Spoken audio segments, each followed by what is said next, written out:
Hello, hello. How is everybody?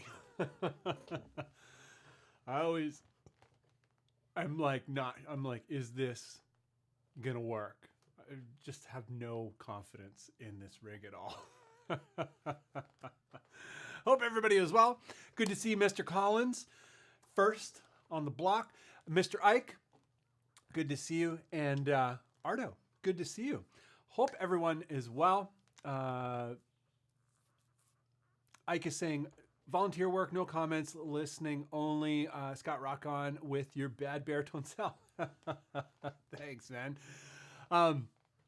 Yeah, we'll do our best, Ike, to make this a rich audio experience. Unfortunately, I don't have like a music cued and all that kind of stuff. You know, some people do a whole lot with their live streams, and I seem to never get there. Great to see Mr. Wraith Quarter in there, and Igor, how you doing? Good to see you guys, man. Jimbo or Ardo is saying, Bunn, if the baritone Barry News goes on hold, what's the next show podcast from the Bunland? We're going to definitely cover that. Yeah, it's not like we're not going to do stuff. We're going to be doing. There's no end of stuff to do. Wraitho Quarter, good to see you, man. Stoked for Wraitho's next video. If you guys don't know Wraitho, Wraitho does the Wraitho Quarter channel. You can click through to his profile, and he does some pretty great guitar content, including a bunch of baritone content. Gunky Zip, good to see you. Hope you're having an excellent Monday, along with everyone else. What's going on today? Where's my notes? Do I have? Yeah, the camera's up. All that is good. I had to reboot like right before the stream started because, yeah, I don't know why. It was pretty wild. Things were not working, of course. But anyhow, before we really get into it, we want to just say, oh, whoa. We want to really just say hello and thank you to our patrons and our YouTube members. They are the people who make everything happen around here, and we're going to try and do a better job of making more happen. And we're going to get into that in a moment. But what is the scoop in terms of, we'll cover that stuff first. What is happening with the channel. We'll kind of recap it again at the end of today's episode. But we're shutting down the baritone news for a while. It's sort of like a until further notice type of thing. Partially because I've run into this right now, today. There's not really enough content unless I develop content, essentially, which means make up stuff. And there's always like relevant topics to make up. However, if I'm going to do editorial style content, it's better if I just make a video, like a produced video, and publish it that way. And that kind of leads into the next part, is that the live streams in their current state, the way that they're currently working, the way that they're currently produced, they're having a sort of negative effect on the fitness of the channel. They're not produced enough so that if somebody just finds one and has never experienced the channel before, if it's the first thing that they encounter, they're like, oh, this is not great. But if they know what the channel's about already, and they know of the produced content, they're a little more willing to get into the live streams. So essentially, we've got to up the production value of the live streams, and I'm not sure how I'm going to do that. So I'm just going to focus on produced content and do produced content weekly. Maybe do premieres for produced content or something like that. Not exactly sure. But really, really, really want to do weekly shows. And the easiest way to do weekly shows is do less things so that you can focus on achieving more specific things. I'm sure everybody gets that. So yeah, going to cut all of the live streaming out for a bit, including the bandless live streams. And we're moving over to produce content at bandless for a while as well, until kind of figure out how to do live streams in a better way, a more organized way. Maybe with a team, not a different, I don't know. Just, yeah. This channel is suffering in a whole bunch of ways, and it needs to turn around, and I need to focus on produced content. So that's what we're going to do. There will be a produced video dropping tomorrow. It's already, the first version of it has already gone out to patrons and YouTube subscribers, like YouTube members. Not just subscribers, but members. So that video, the first draft of it is already up. The final draft will drop public tomorrow. And hopefully we'll be able to stick to a weekly schedule. And so doing less things in order to focus on achieving more specific things. What are those things? It's like writing and releasing music every month. That's a goal of mine. I keep whatever, keep effing up on that. And then producing and publishing a produced video every week. And the produced videos will be integrated into the writing and releasing music every month. And as things unfold, you'll understand how it'll still be the same produced content as always, just everything will be more integrated. And hopefully more insightful information. Anyway, so that's what's going on with that. What's staying, if people are wondering, like, what is staying? The Stuck with the Bunn show is staying. It will be more focused and slightly smaller shows. Like, the topics will be a little bit more focused so that we can do them more frequently. And that'll be a bi-weekly show. And Baritone Obsessed will be a bi-weekly show. And hopefully, like I say, they'll be getting into more specific topics. And in terms of music, what's staying? Well, Foreigns, Wetlands, and Vans, all three are going to stay. It doesn't really matter to me which band I'm working on. It's all just working on music. And I like having three different projects. They're all baritone projects, so they're all relevant to everything else as well. But having three different projects makes it easier to never be stuck on writing, on producing new music. I'm curious who else has multiple music projects and finds it a benefit. And I feel like when they're different enough, it's a little bit easier. If they're too similar, it might be more difficult. But yeah, curious who else has multiple music projects and kind of looks at it as just all one thing. What's changing? So all live streams obviously are on hold until further notice, which probably means like more updated equipment, a secondary monitor where I can kind of produce the show a little bit better, possibly a switcher, possibly two cameras,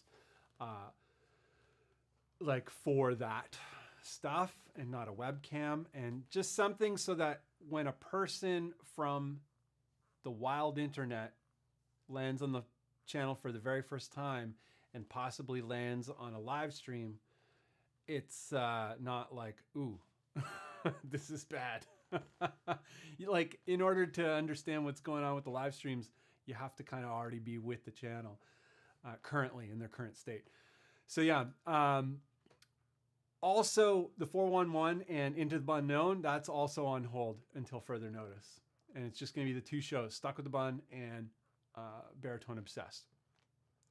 Stuck with the Bunn is going to be, as it has been lately, like focused more on producing. I'm finishing up that sort of stages of music production for a solo metal creation, sitting at a desk like many of us do and producing music on your own. And so there's two more parts to that: production and recording, and mastering and deliverables. So those two videos are in work currently, among others. And yeah, more helpful content. And then from there, we'll be leading into actually like doing stuff. How this is done, how that is done, different ways to get better results, different ways to get worse results, things to watch out for. All that kind of fun stuff, both in the music and also in the production of music, but also kind of like making stuff happen out in the world. As a musician, making all this low stuff, this niche low stuff, like what do you do with it? What's in the works that's new-ish, or that I want to get around to that I've never got around to, is music videos.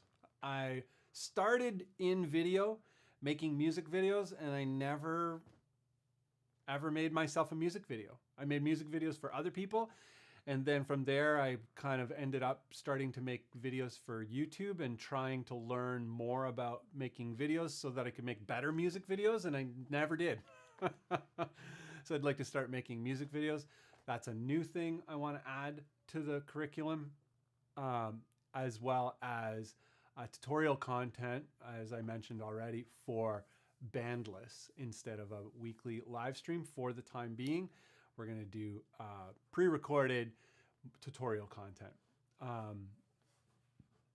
And because we've covered a whole bunch of things on bandless, and we don't have a lot of examples of things in motion.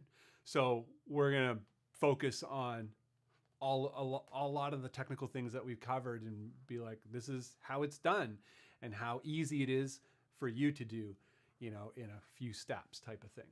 So yeah, anyhow, very last thing in terms of what's going on here is the streams may come back in the winter. You know, the winter months seem to be a little bit easier to do them for some reason. And also by then, maybe, hopefully, I will have saved up enough money or made enough money or whatever to kind of get into better technology to do a better produced live stream type of thing, that the lines are a little bit more blurry between a live stream and produced content. We'll see. But yeah, all that said, that's what's going on. I hope it's not a bummer. I'm going to go back. I'm going to flip over to the chat here. See, I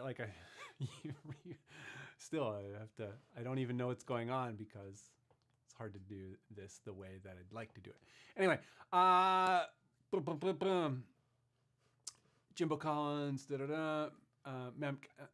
hey there, greetings from Germany. I have a question. I have a Parts Caster 27-inch and can't seem to get rid of the fret buzz. Any tips? Yes, we will get to that. Raytho, nice to see you again. Scott, been ages since I've been on here. Oh, shoot. Have you moved, Raytho? You were moving to Norway from what I remember. Curious if you've moved and how things are going. Lone Prey, how are you? Hope all is well. Audio Freak makes total sense. Trim the fat, focus on making good stuff even better. Yes, 100%. I'm sure everybody kind of goes through that process. And when the good stuff is really good, then think about adding a little bit more instead of trying to do everything at once and doing a whole bunch of things not so well. Yeah. It kind of gives me a chill thinking about it. Paul Harlan would love to see a review of a Revolta Mondera Baritone. I would love to play one. I'm kind of like into longer baritones these days, even for higher tunings, but I do want a Mondera. It's just really expensive and really hard to get here in Canada because I have to get it through the website. I can't just go into a store or whatever. I can't finance it. I can't rent it. I can't borrow it. All that kind of stuff. I have to buy one. And they're really expensive, especially living in Canada with the exchange. It's already a pretty expensive guitar. Then the exchange rate is not good. Then the customs, then the taxes, then the shipping. And suddenly it becomes an unbelievably expensive guitar. So if we do a bunch of super chats and pay, Patreon, new patrons, and I sell a bunch of merch and Bunn Sonic's HELIX packs and all that stuff, if all that stuff goes crazy, then maybe Right now, I just got to pay the rent. Yeah, I would love to. It's on my mind, but when it's available. 13 Flies, hello, 13 Flies. Barry Prosser, how are you, man? Good to see you. Dylan Howard, yeah, boy, would love some songwriting tips. Yeah, we're going to definitely be getting into, it's not so much songwriting tips, but like methods and angles and all that stuff in terms of creativity with music and things that actually work, not like these just soft concepts that anybody can apply. Specifically with the baritone stuff, because there's actually there's more opportunity with baritones in certain ways, which is interesting. And Lukey is saying, check neck relief. Oh yeah, we're going to get into that.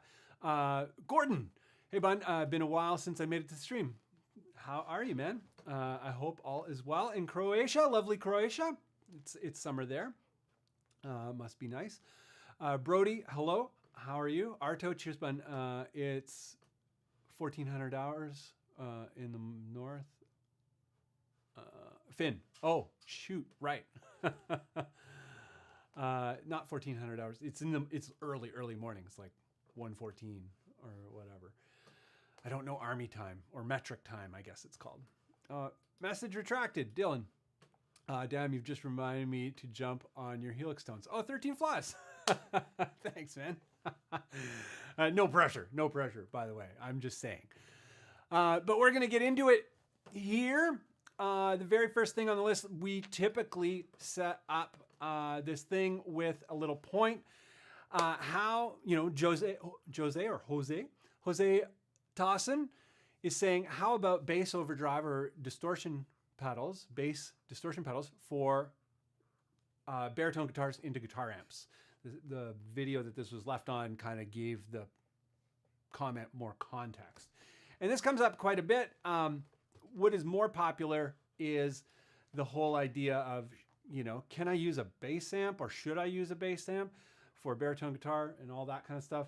And the overriding answer to all of it is just yes. Can I do this or should I do this? Yes, you should. You should try. You should try things out. You should experiment. You should see what it sounds like, get your ears acquainted with things. But with the pedals thing, it's really interesting because, this here is a great example. The Boss Bass Overdrive ODB 3. There's the ODB 2 and the original ODB. But, we got, let's go desktop right. Is that a good one? Let's go bottom left. Sure. The Great Sabatini. These are pals of mine from Montreal area. I guess they're kind of spread out from Montreal all the way out to Kitchener-Waterloo. But yeah, awesome dudes. They play baritone guitars. Tuned to A, drop A, I believe. Not super low, but low enough. And they got parts caster type baritones as well as Viper baritones. They got a mix of baritones. And they use this pedal, which is kind of geared towards bass. And I use this bass pedal for foreigns. Whenever foreigns would play shows and there was a pre-existing backline, I would always bring this in case, and it worked out really well a lot of the time. It sounds amazing for bass tone with an Ampeg SVT3 Pro or whatever. Anyhow, it's great for baritone guitars too because it has a blend knob. So you can have like a light amount of gain and then you can push a little bit more gain or just level into the preamp and, keep the bottom end tight and add a little bit more gnarliness to the top end of the signal.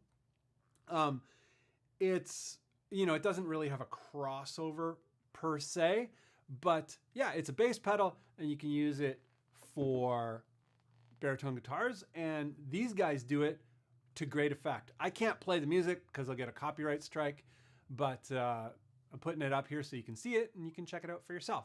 They use exactly that pedal with a variety of amps, and it sounds great. For this whole, you know, can you use bass overdrive or distortion pedals into guitar amps? That's what great Sabatini does, and it sounds great. And don't stop there. Try all bass effects. Try all bass things. Like, I get a lot of questions about the bass amps and all that kind of stuff for baritone guitars.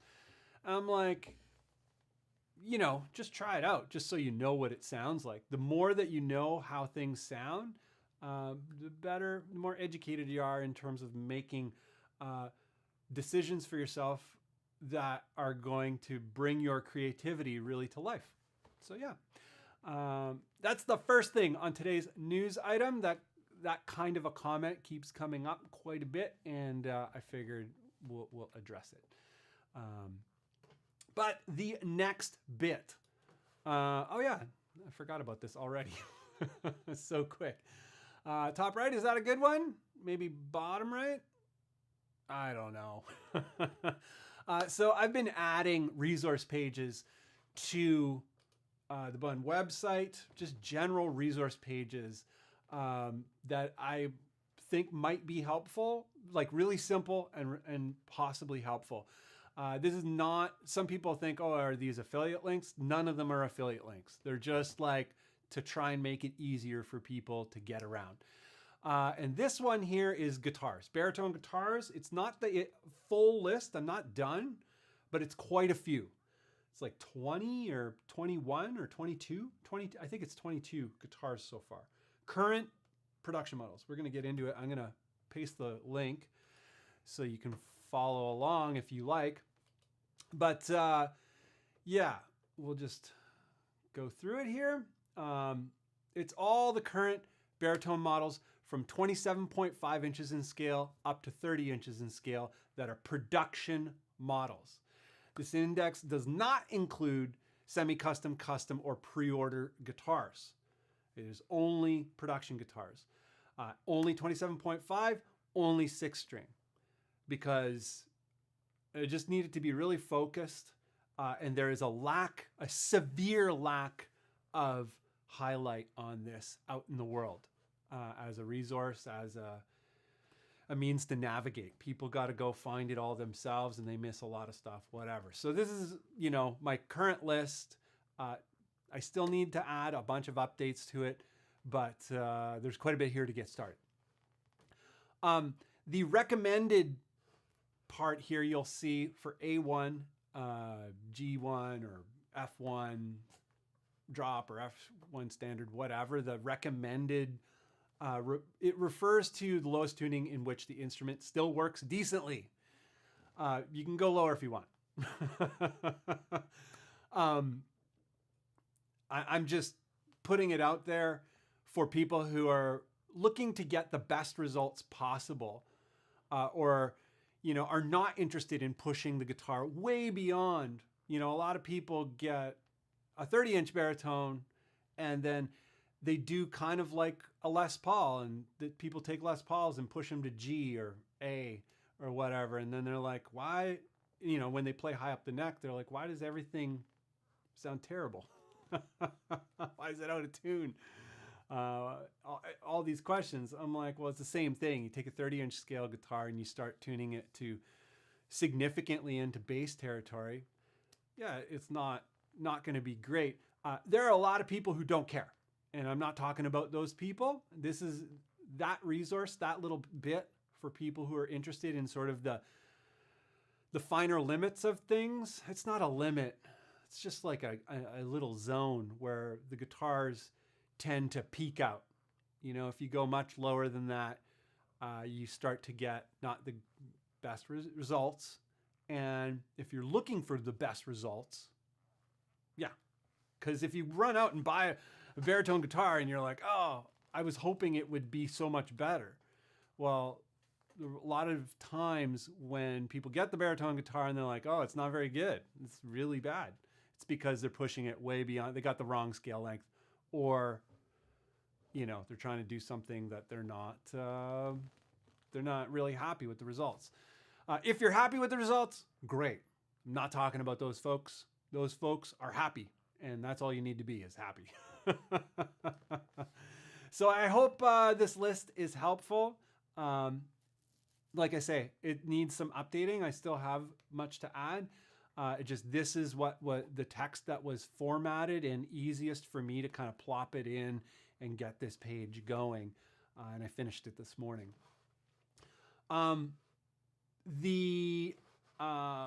is it here? Oh yeah, and for those of you who are not familiar with the Bunn Baritone resources, in the resources tab here, there's other things.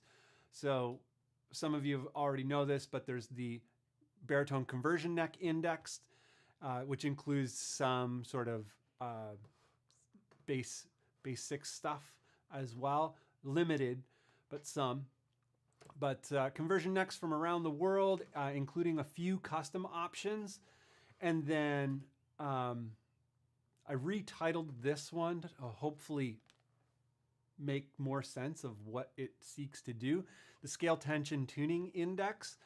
And what this seeks to do is, if you take a E2 standard Les Paul with 10s on it, not Les Paul, Strat with 10s on it, or RG with 10s on it, just a regular guitar in regular tuning, and you tune it down, or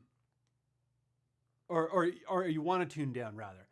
This is like, as you inch the scale length down and increase the strings a little bit and lower the tuning a little bit each step of the way, how you can kind of keep it in that 17-ish average pounds of pressure, or not pressure, tension. Some people are fine with it feeling like rubber bands, you know, and using really light strings for severely low tuning. There is a benefit to that, in that the intonation will always be better if it's really light strings. But you have to pick really, really, really light, and there's problems with like clatter on the fretboard, which we're going to talk about in a minute, because there's a comment about that, you know, the buzz with tuning down. So hopefully this little chart here is helpful. And there's the last chart here is string sets. A lot of people, you know, they get caught trying to use regular guitar strings, and then it doesn't make the nut, and they're like, oh, I feel ripped off. I'm like, it's because you're using regular strings. You're not ripped off, you're just using the wrong strings.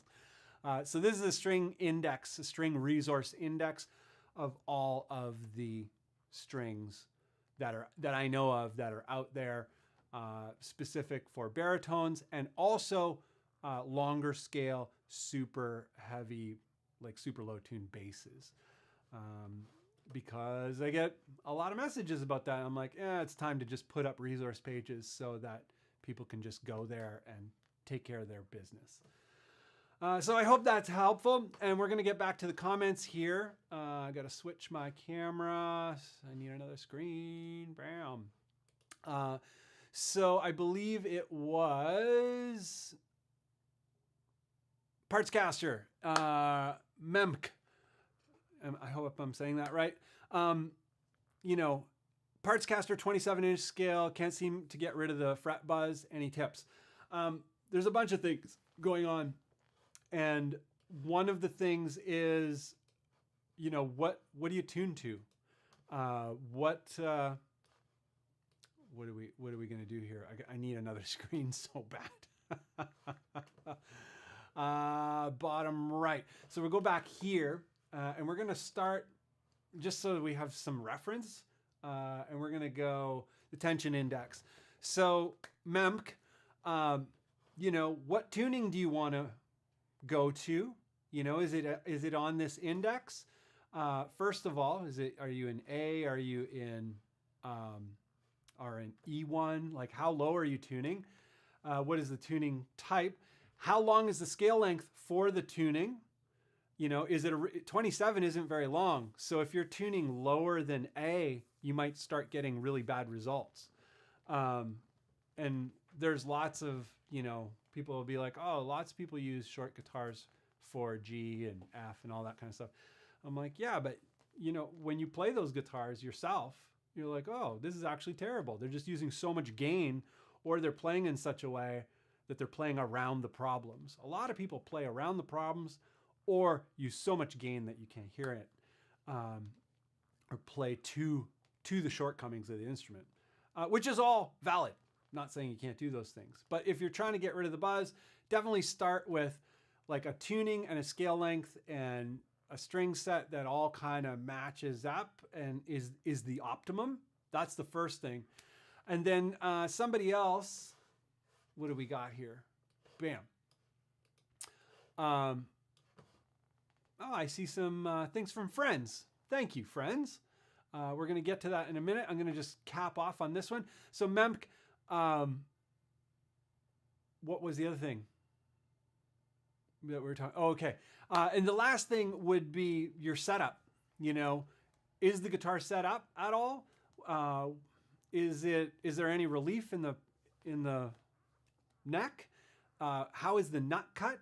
Are the strings riding nicely in the nut, freely in the nut, or are they riding on top of the nut, or are they cut too low? How's the bridge adjustment?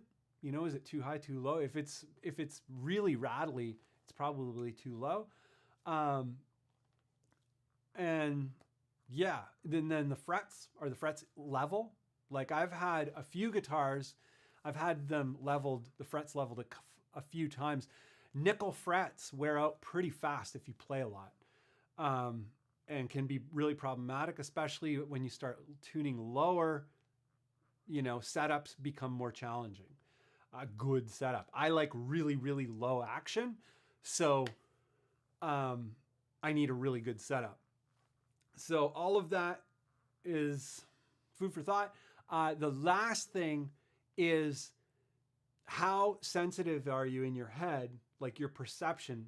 This is something I've run into a lot, is there are some friends that I have that they hear any amount of buzz and it's just like a trigger for them and it makes them crazy and they can't deal with it. And are you that person? Or can you actually deal with a small, like a reasonable amount of buzz? Some guitars just buzz a little bit. And some guitars are perfect. I've played perfect guitars that don't buzz at all. They're just like magical. And whenever you find one of those, keep it. But some guitars, they just buzz a little bit, you know? So how much is it buzzing? Is it buzzing a reasonable amount, or is it actually just crazy? And if it's just crazy, check all those things. And it's a constant problem with baritone stuff, especially if you don't have all those variables right. So yeah, I hope that helps. We're going to move along here. Oh, look at that. This looks like Mr. Gnar Antlers. Thank you, brother. That's so nice. Amazing. So we're going to get to the next part of the baritone news. There's not a lot of news today, so we're going to just get through that. But last week we were, oh, shoot, I'm not on the camera. Thank you, Gnar Antlers. And bam, bam, bam. I'm just going through the comments here, make sure everything is good. Dylan is saying, do you have any advice for getting away from the standard tube screamer into a 5150 or similar amp for a different take on crushing tones? Yeah, you know, I've been doing something different lately. It still kind of involves sort of that idea. We're going to talk about that in a minute. But yeah, great topic. Mr. Dylan, what is the thing today? Right. So going into the first like actual news bit, last week we talked about this. I couldn't find it, and I realized that I had already seen it. I just didn't know it was a Dunnable. I already ran across it in a news feed. And yeah, Dunnable is doing a bass 6. I don't know. It seems like it's a, what do you call it? A rare item. Like it's not a regular item. It's not a Dunnable model. But yeah, Dunnable bass 6 in their little shop. I don't know if it's available. Sold out. same warranty as a new instrument, discontinued accordingly, or discounted accordingly. I don't know what they're saying here. But we were trying to find this last week, and one of the viewers kindly shared it after the show, or a few days later. And I'm like, oh, that thing. But yeah, nice to see Dunnable doing a bass 6 of some sort, like venturing into longer scales, because they only do a 27.5. And for a lot of us, that's a bummer. For some people, it's cool, but for me and most of my friends, like 27.5, it's like, it's okay. You know, I could do something with it, but give me more, man. Give me like 30, 29.75 or 30 inches in scale. But yeah, Dunnable. They have ventured into the 30. If we send them enough messages and be like, more 30s, maybe they'll do more 30s. Moving along here. This is came to me through the Facebook feed, the Facebook Baritone Obsessed Facebook group.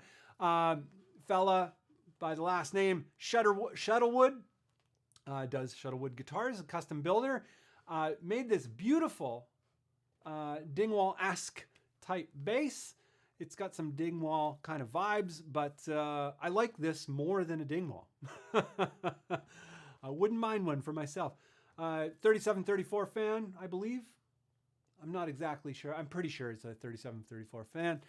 And yeah, I believe that he will build these for you. So if you're looking for some bass accompaniment, some custom bass accompaniment that is not a Dingwall, that is not, you know, any of the other things we've covered in past episodes, maybe this is the way to go if you're going down to A flat or G. Yeah, beautiful. Absolutely beautiful. Great job, man. Next bit is a feel-good bit. This here guy, Ryan, he found this here Jazzmaster, brand new in a local shop for, I don't know if you can see that, but $399.99, 400 bucks. I don't know if this is Canadian or US. Thank you for shopping local. I can't read the receipt well enough from here. But probably US, but very cool. Because yeah, you don't see a lot of that these days. You know, people are selling these things for, this might be in Canada. That's a very Canadian looking place. Who knows? I'm sure much of the United States looks like that too, but and yeah, but yeah, everybody in this group is so stoked. So yeah, good for Ryan. Found himself a not gouged Jazzmaster Baritone, 30 inches. And the last bit here of news, this just keeps coming up a lot. People are like, oh, what kind of pickups should I use for baritone? Well, you could use any pickups for baritone, but something you want to look for, I'm using the DiMarzio site because it's just nicely illustrated. They have these values here of like, you know, bass, mid, treble. And typically a better choice for baritone stuff, if you're looking to kind of pre-shape the sound before it goes to the amp and get the most out of the tone to begin with, is, you know, treble and mids up and the bass dipped, the bass lower, not a scooped kind of sound. So, and usually the mid that, bam, bam, bam, Dominion Bridge. That's crazy. The mids are like through the roof. That would probably be a great choice. Be very aggressive. Let's try and find. Wow, not seeing a lot of great options. Maybe I'm missing some too. Yeah, this is not too bad. The Imperium, that's a neck. Imperium Bridge. What do we got here? 8, yeah. Dipped bass, 8 mids, and 4.5 treble. What is that? It's just a score. What do those numbers mean? It's a score. Like, try and think of like where it is on, you know, there's more mids. But yeah, look for that kind of stuff if you're pickup shopping. A lot of times ceramic pickups seem to pair better with super low tuning because it's a bit more aggressive. But if you're going to be playing a lot more cleaner stuff, you might want Alnico magnets because they're smoother. A lot of people can't tell the difference, to be honest. It's a subtle thing for some people. It's a very obvious thing to others. You'll know your ears better than I do or anyone else. But that's it for the news today, which is fine because it's 5:41. But Dylan Hayward, we're gonna get into just hanging out in the comments now. But Dylan Howard is asking, you know, something other than the Tube Screamer into a 5150 type of thing. And lately I've been doing a lot of stuff kind of clean into, you know, neck pickup. I've wired two of my guitars. I wired the necks back in. One of them I'd never even wired it to begin with. But I finally got around to doing that. And yeah, I've been doing some neck into a deluxe, like a boosted deluxe, though still a Tube Screamer. One of the things about low tuning and the Tube Screamer thing, the Tube Screamer is really to tighten up the bottom end. And Tube Screamer, or something like a Tube Screamer, it has this sort of pre-filtering. It kind of cuts out some bass just by being in the circuit, and that's maybe the most desirable thing of the Tube Screamer. So yeah, Tube Screamer into a deluxe. Fender Deluxe is a great sounding amp, especially for baritone stuff, like mid-gain kind of stuff. And I've been doing a lot of mid-gain stuff lately. Foreigns does have some mid-gain type of stuff, and I've been working on a lot more of it. It's possible there may be a whole EP worth of mid-gain stuff. Not sure. Right now I'm excited about that. So yeah, you can do that. In terms of not using a boost of some sort, one of the difficulties if you're tuning really low is dealing with that loose bottom end note, that loose bass note. A guitar with a loose bottom like that is usually not very fun. However, you know, if it's Doom or something like that, just like that into a Model T and crank it. I don't know if you could crank it. Model Ts are so loud. But yeah, you can do a lot of different cool things, but you still have to take care of that bottom end most of the time. Like, there's no rule. It's not like you have to do it, but a lot of people are just not happy with the mushy bottom end or the flubby bottom end. So that's what's going on there. Hope that is insightful in some way. Moving along. Oh, there's a lot of comments. Bunn, I know you aren't a fan of baritones at 27-inch scale length, but man, the new Squier Carbonita is so good. Did you get one, Barry? I have been laying really low trying to get things done. I've played the black and white Carbonita, same 27. It felt cool. I love Telecasters to begin with. I don't hate 27. I just don't have a lot of use for 27. Because even A, I find 27 is not great for A. I find it's very... in order to get the tension that I like, I have to use strings that are fatter than the scale length is friendly to. And then, yeah, there's like these intonation issues because if the string is too stiff at the bridge and at the nut, it introduces more intonation problems. Like, so if on a short scale length with a really fat string, like, you want things to be proportional. That's why basses are so long, because yeah, I'm not going to get into it. Last week, I think we talked a little bit about a video, and the guy in this video, last week's news, he talks about intonation and like really going into the physics of it, and I mentioned it there. But yeah, 27, that's my ish with the 27, but I do love the Carbonita. I just wish it was longer.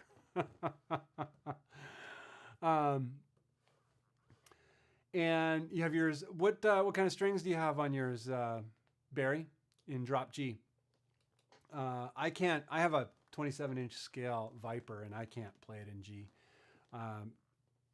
To get around the intonation problems, I have to use strings that are too light, and to get around the tension issue, I have to use strings that are too heavy.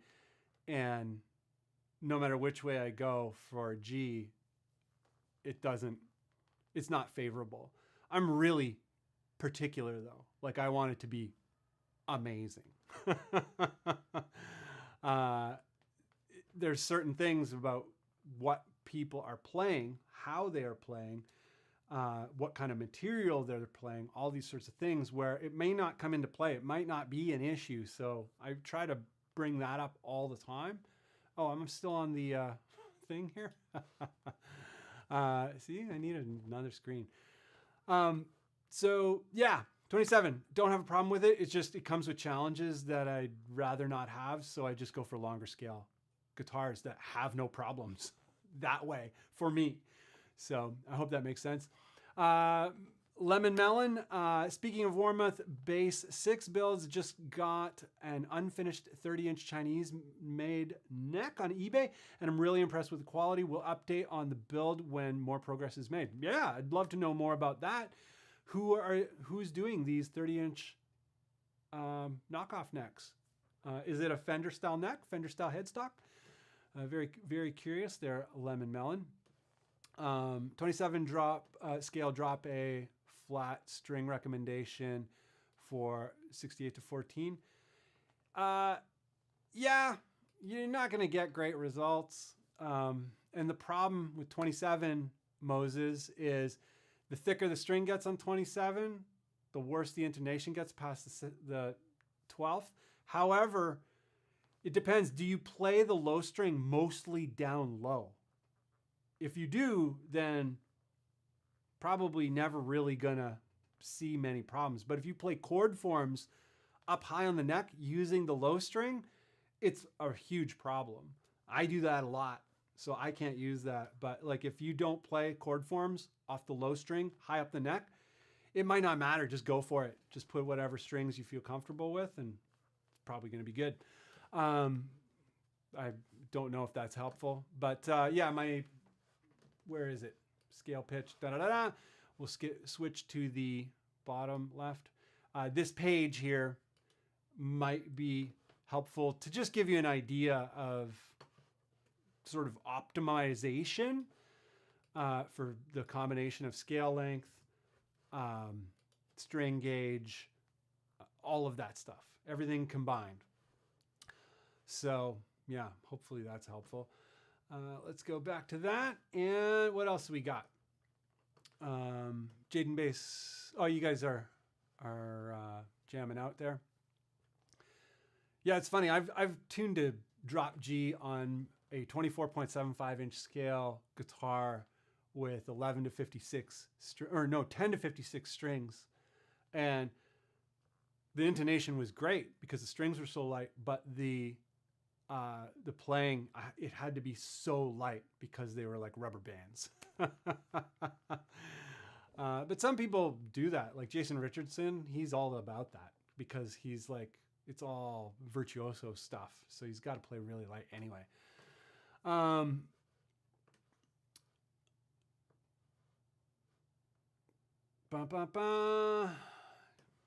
There we go. Check out Maxon ST9 Pro. Great for taming my 6505. Moses says, yeah, the ST9 or TS9. I think you just like flip the things there. Yeah, the TS, Tube Screamers, they just do a thing and do a magical thing. There's a reason they're so popular. And you can use it for mid-gain stuff. You can even use it for clean stuff. if the amp itself is clean, really clean. And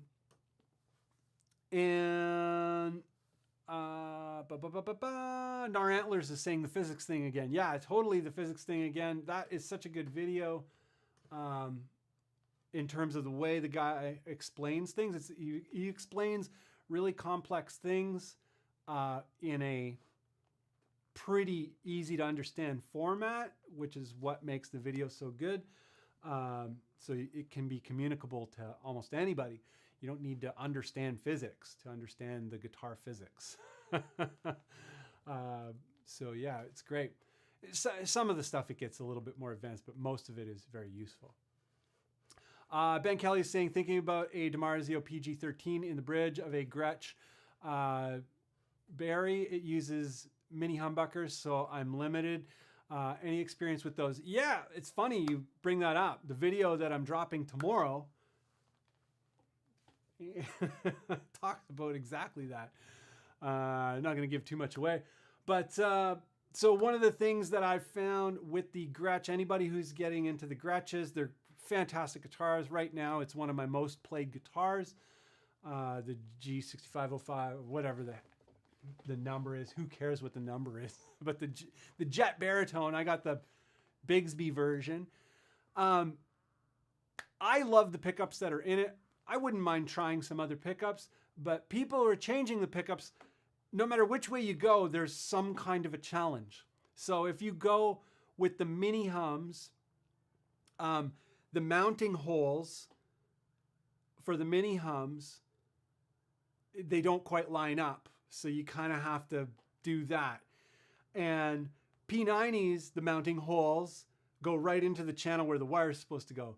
And then humbuckers, kind of, you got to rig up something for the pickup ring that doesn't quite fit and all this kind of stuff. So there's always like something, they're all minor problems or minor challenges, because the spec on the pickup for the Gretsches, they're a weird pickup. They're spec'd like a TV Jones in size and looks, I guess. A very cheap version of a TV Jones, but they are really just PAFs. They're like mini humbucker PAFs. They don't sound like a TV Jones pickup at all. And they sound like a mini humbucker. And because that's, I'm pretty sure what they are. They're not a Filtertron at all. But yeah, mounting them, you gotta kind of finagle it a little bit. It's, like I say, it's not a huge problem. It's not a huge challenge, but expect a little bit of a challenge in terms of flipping them out. If you go for Gretsch Filtertrons, it's easy. It seems to all line up. Apparently, I've yet to do it, but I've researched it thoroughly, and those are all of the things I've run into, no matter which way I go. Brody Cox is saying Telecasters for life. Yeah, I love Telecasters. Some people hate them, but I love them. If you guys, if you're a person, if someone in the viewership, if you hate them, I apologize for hitting you over the head with too much Telecaster talk. But you know, Brody got his buddy hooked on the channel. Oh wow, thanks Brody. Recently, and he sent me his Affinity Tele to do a Warmoth conversion neck. Maybe I'll post some updates on the FB page. Please do. Always love that stuff. Always love the conversions, stories. Always love just kind of like what people are making and doing and all that kind of stuff. Yeah, amazing. Please share it. Jaden, it's like the fish, but I get bass so much, especially being around musicians. It's bass like the bass, it's bass like the fish.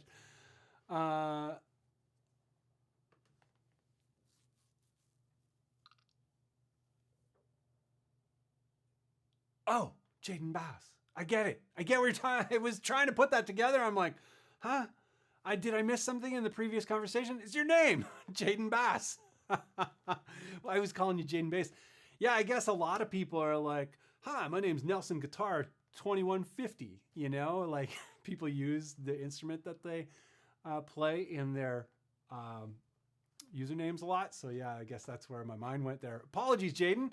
Jaden Bass, everyone. Lemon Melon. Maker is Yinfete. 24 fret maple neck. Let's do a search live on conversion neck. Bam.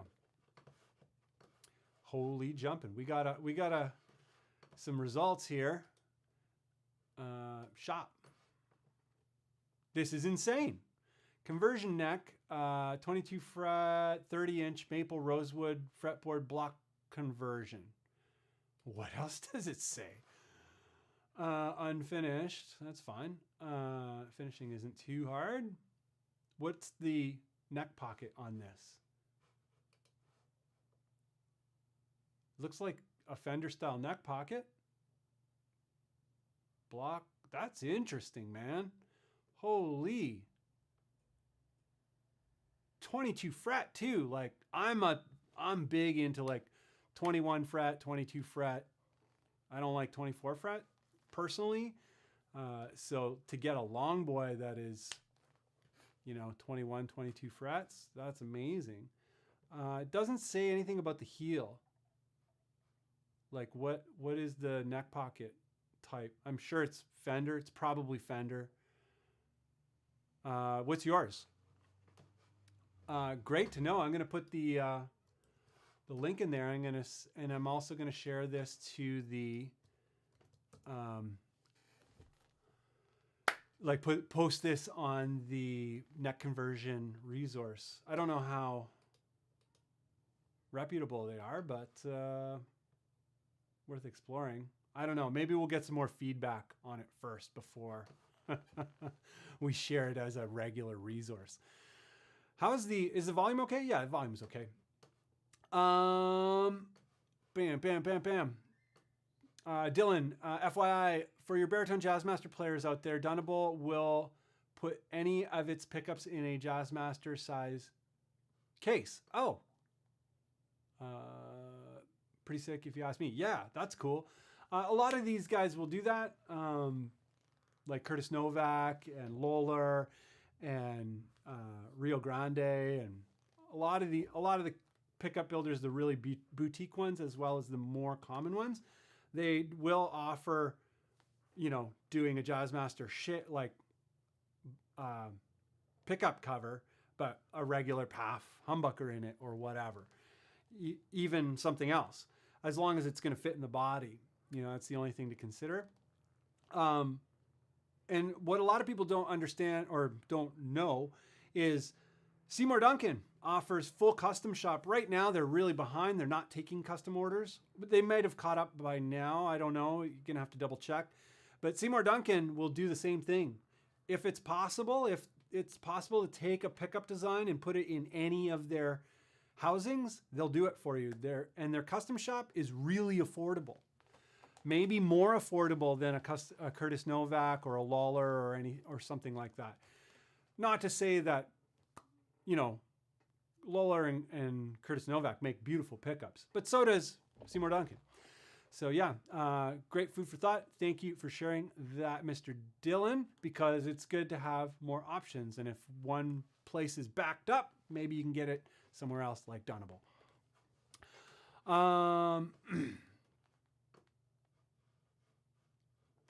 Barry is saying he hasn't changed the string quite yet on his new Carbonita Telecaster baritone, which he is enjoying.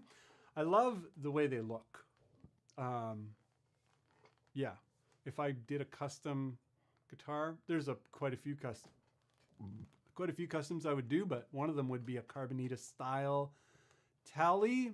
There's way more to it, but yeah. Anyway. Whoa, this is really, I'm way behind here.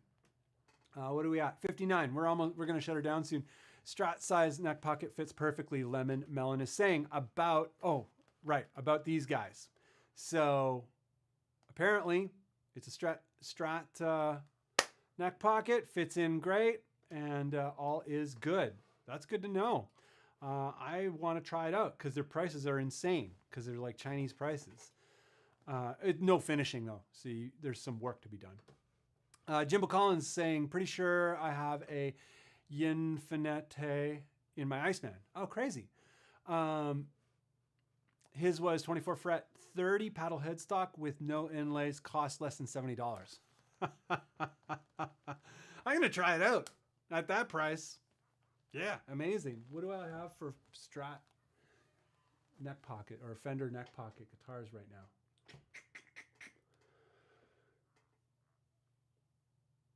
Oh, I got another Telecaster. Okay, great. I'm gonna do it. Jaden Bass is saying, can someone break down how conversion necks work? I remember reading the bridge has to be relocated. Not correct. A true conversion neck, if it's put on the right guitar, you just change the necks.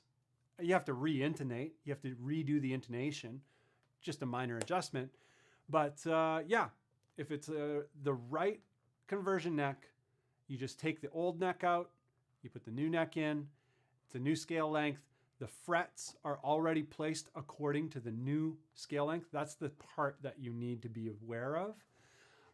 Where people get in trouble is, well, there's two things going on. Some people get in trouble because they don't match the neck, the conversion neck, to the right guitar.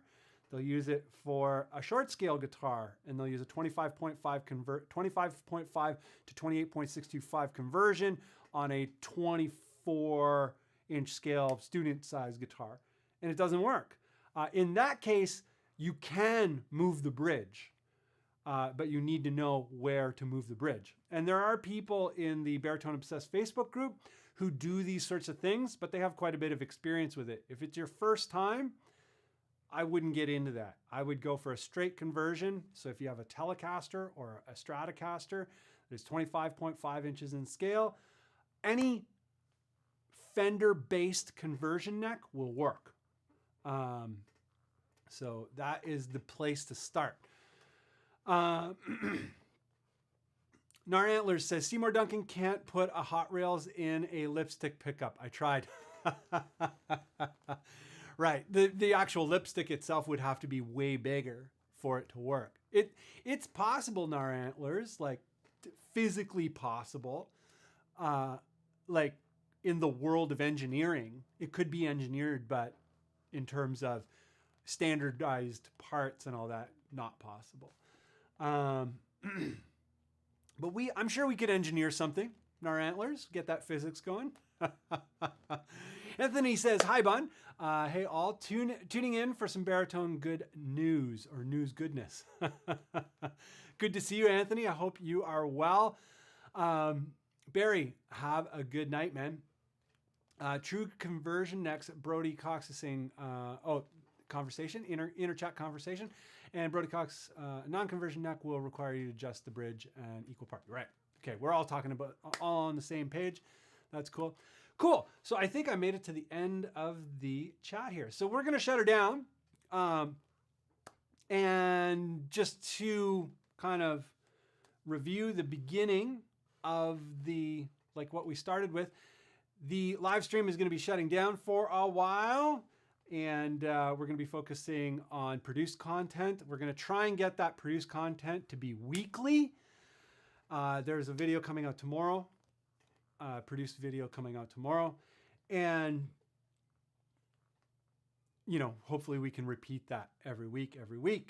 Also for Patreon, without having to do live streams, I hope to have Patreon YouTube membership weekly video, like just a quick synopsis of what's going on, what's happening, what to look out for, any discoveries, whatever, anything helpful.